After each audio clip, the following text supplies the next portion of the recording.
Hello friends, आप सभी को मेरा प्यार भरा नमस्ते। कैसे हैं फ्रेंड्स आप सभी लोग। फ्रेंड्स, आज मैं निधिवन वृंदावन के बारे में आपको बताऊंगी। अगर मेरा वीडियो पसंद आए तो मेरे चैनल को लाइक, सब्सक्राइब और कमेंट कीजिएगा। फ्रेंड्स, निधिवन वृंदावन का एक प्रमुख धार्मिक स्थान है, लेकिन यह स्थान रहस्यों से भरा है। एक और निधिवन की शांति और आध्यात्मिक वातावरण बहुत अद्भुत होता है। यहाँ जाकर लोगों को भगवान श्री कृष्ण की उपस्थिति का एहसास होता है।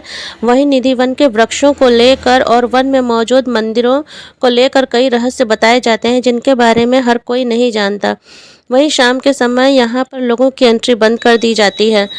फ्रेंड्स, भगवान श्री कृष्ण और राधा रानी के दर्शन करने अक्सर लोग वृंदावन जाते रहते हैं। वहीं निधिवन भी मौजूद है, जो बांके बिहारी मंदिर के करीब 1.5 किलोमीटर की दूरी पर स्थित है, जिसके बारे में कहा जाता है कि यहाँ आज भी भगवान श्री कृष्ण और राधा रानी रास रचाते हैं। निधि वन के वृक्ष भी अन्य वृक्षों से बिल्कुल अलग नजर आते हैं, जिनके बारे में कई मान्यताएं हैं। जितनी मुँह और उतनी ही तरह की बातें भी आपको सुनने को मिल जाएंगे। ऐसे ही कई तरह के रहस्य इस वन के पीछे छिपे हुए हैं, जिन्हें आज तक कोई भी सुलझा नहीं पाया है।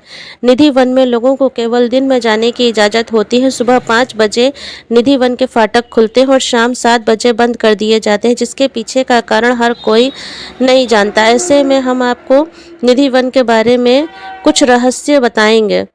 फ्रेंड्स, निधि वन में आपको अजब गजब भाव भंगिमा के लिए वृक्ष नजर आएंगे और आपके मन में सहसा सवाल उठेगा कि यह कौन से वृक्ष हैं। तो फ्रेंड्स, यह बहुत ही पवित्र वृक्ष तुलसी के पेड़ हैं, जिन्हें वन तुलसी कहते हैं। जब आप इन्हें स्पर्श करेंगे तो आपको ऐसा एहसास होगा कि आप किसी बुजुर्ग को स्पर्श कर रहे हैं। कहा जाता है कि यहाँ जाकर लोगों को भगवान श्री कृष्ण की दिव्यता महसूस होती है और अद्भुत एहसास होता है। निधि वन में आपको हर जगह हरियाली नजर आएंगी।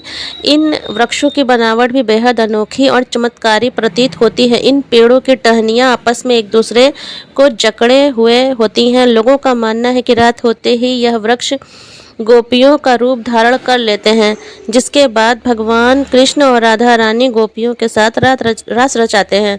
ऐसा भी कहा जाता है कि रात में निधि वन के पेड़ जगमगाने लगते हैं और यहाँ का वातावरण अद्भुत हो जाता है। यहाँ के वृक्षों की पत्तियों को लेकर मान्यता है कि इन्हें तोड़ना या स्पर्श नहीं करना चाहिए।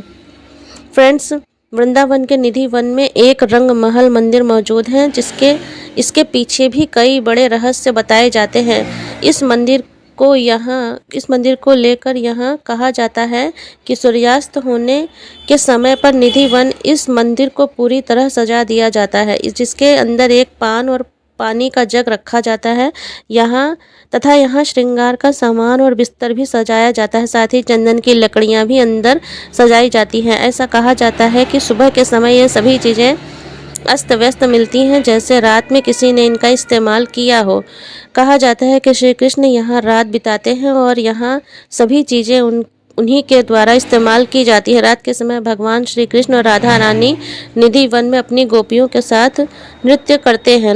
वृंदावन के निधि वन को सूर्यास्त के तुरंत बाद बंद कर दिया जाता है। साथ ही इसके आसपास लोगों को ठहरने की इजाज़त भी नहीं दी जाती। लोगों का ऐसा मानना है कि रात के समय निधि वन में भगवान श्री कृष्ण और राधा रानी अपनी गोपियों के साथ रास रचाने के लिए आते हैं।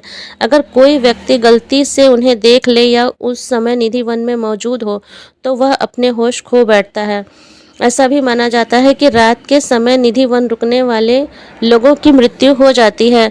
यही कारण है कि रात में इस जगह पर जाने की मनाही होती है। कहा जाता है कि निधि वन में जब भी कोई व्यक्ति रुका और उसे ढूंढा गया तो उसमें किसी की दृष्टि चली गई या फिर किसी ने अपने होश खो दिए और कई लोगों की जान भी चली गई। इस बात का कोई ठोस प्रमाण नहीं मिल पाया है कि यहाँ की घटनाएं सच्ची हैं या नहीं, लेकिन निधि वन में आने वाले लोग यहाँ भगवान श्री कृष्ण की दिव्यता को महसूस करते हैं और यहाँ श्री कृष्ण की उपस्थिति का एहसास होता है। उसी के चलते इन घटनाओं को लोग सत्य मानते हैं। ऐसा कहा जाता है कि शाम होते ही वृंदावन में मौजूद वानर भी यहाँ से निकल जाते हैं। निधि वन के बारे में एक ख़ास बात यह भी है कि इस वन में स्वामी हरिदास जी भगवान श्री कृष्ण की साधना किया करते थे। एक बार एक व्यक्ति राधा कृष्ण के लिए लाहौरी इत्र लेकर आया और भाव में डूबे हरिदास जी ने उसे भूमि पर पटक दिया। कहते हैं कि जो व्यक्ति इस इत्र को लेकर आया था, जब वह बांके बिहारी के मंदिर में गया तो देखा कि उसी इत्र से बांके बिहारी जी नहाए हुए हैं और पूरा मंदिर सुगंधित हुआ था। और यह भी कहते हैं कि इसी निधि वन में स्वामी हरिदास जी की विनती पर श्री राधा और कृष्ण जी जो साक्षात उनके सामने प्रकट हुए थे, शालीग्राम विग्रह में एकाकार हो गए थे और वही मूर्ति आज बांके बिहारी मंदिर में स्थित है। इसीलिए निधि वन में स्वामी हरिदास जी का भी मंदिर बना हुआ है। दिल्ली से वृंदावन आप 3.5 या 4 घंटे में आसानी से पहुंच सकते हैं। यहाँ आप ट्रेन, बस या अपनी गाड़ी के जरिए आसानी से पहुंच सकते हैं। अगर आप बस या रेलगाड़ी से वृंदावन जाते हैं तो किराया भी बहुत कम लगता है। यहाँ पहुंचने के बाद कुछ बातों का ध्यान रखना जरूरी है। वृंदावन में अपने पर्स, चश्मे, फ़ोन आदि वस्तुओं को संभाल कर रखें, क्योंकि वहाँ के बंदर आपके सामान को छीन सकते हैं। निधि वन जाते समय हर समय नियम का पालन जरूर करें और वहाँ रुकने का प्रयास न करें। मानते हैं कि श्री कृष्ण राधा और गोपियों के साथ सूर्यास्त के बाद रासलीला के लिए यहाँ अवतरित होते हैं। पुजारी इस बात पर जोर देते हैं कि इन लीलाओं को देखने के लिए मनुष्य की आंखों को अनुमति नहीं, इसलिए रात में प्रवेश निषिद्ध है। कई भक्तों का यह भी कहना है कि रंग महल के अंदर तैयार किया गया प्रसाद और पलंग सुबह के समय अस्त व्यस्त दिखाई देते हैं।